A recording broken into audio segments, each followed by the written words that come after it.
Bond number 9 fragrance unboxing. Today we have the Bond number 9 Greenwich Village. I was able to get this from the perfume spot for $150 for the 50 milliliter. Very nice box. Very cool presentation. Look at that bottle, very nice. This is very hyped on social media, especially since Drewski said this was his signature cologne. Now I've sampled this before at Neiman Marcus, so I know how it smells. Yeah, it's just a really nice, fresh, floral, kind of fruity fragrance. It's definitely unisex, a little bit more feminine leaning. When I tried this on skin before, it lasted all day.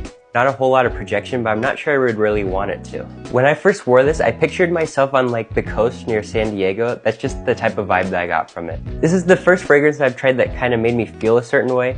It made me feel very calm and put me in a good mood. If you've ever been to the actual Greenwich Village, the vibe of that place gives off the same as this fragrance. Bond number 9 gets a lot of hate because of their expensive price point, but if you can find a good price for this fragrance on discounters, I highly recommend picking this up. Overall, this is probably my favorite warm weather fragrance right now, and I would totally recommend picking this up if you can find it.